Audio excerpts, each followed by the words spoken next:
Hello, everyone. Welcome to the Little Chapel of Faith Catholic Ministries. My name is Tina. If you're new here, welcome. If you're returning, welcome back. We have platforms on Instagram, Facebook, YouTube, and TikTok. If you're on any of those or all of those, please like, subscribe, share. That's what keeps our ministry going. We do have a playlist for the readings of Diary of Saint Faustina on our YouTube page, so if you want to catch up to where we are now, you can. If you want to just continue or start where we're starting here today, we are on page 189, number 427. A moment later, I again saw the child who had awakened me. He was of wondrous beauty and repeated these words to me.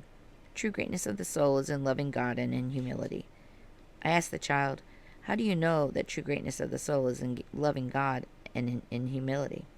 Only theologians know about such things, and you haven't even learned the catechism. So how do you know? To this he answered, I know all things. And with that he disappeared. But I could no longer get to sleep. My mind became exhausted by thinking about the things I had seen. O human souls, how late you learn the truth. O abyss of God's mercy, pour yourself out as quickly as possible over the world, according to what you yourself have said. May 1935, a certain moment. When I became aware of God's great plans for me, I was frightened at their greatness, and I felt myself quite incapable of fulfilling them, and I began to avoid interior conversations with him, filling up my time with vocal prayer. I did this out of humility, but I soon recognized it was not true humility, but rather a great temptation from the devil. When on one occasion, instead of interior prayer, I took up a book of spiritual reading, I heard these words spoken distinctly and forcefully within my soul. You will prepare the world for my final coming. These words moved me deeply, and although I pretended not to hear them, I understood them very well, and had no doubt about them. Once being tired out from this battle of love with God, and making constant excuses on the grounds that I was unable to carry out this task, I wanted to leave the chapel, but some force held me back, and I found myself powerless. Then I heard these words, You intend to leave the chapel, but you shall not get away from me, for I am everywhere. You cannot do anything of yourself, but with me you can do all things.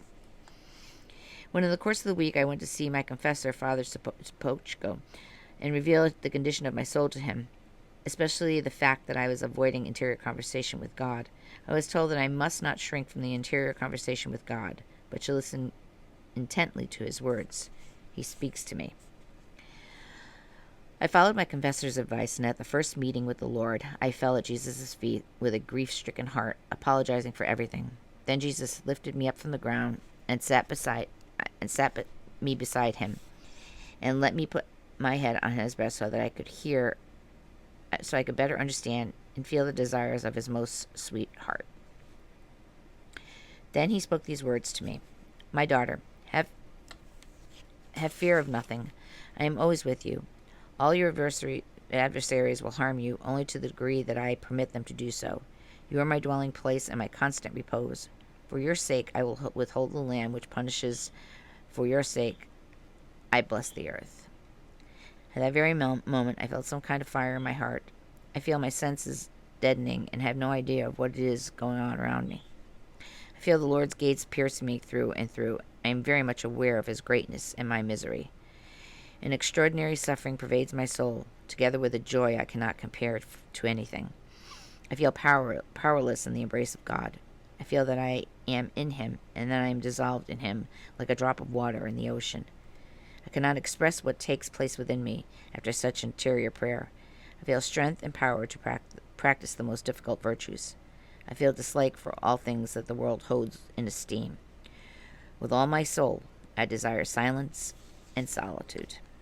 I think we're going to leave it there.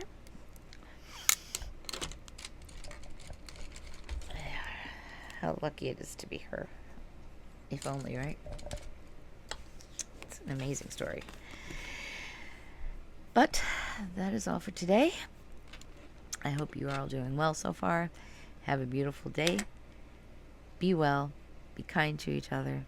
God bless you all. Have a great day.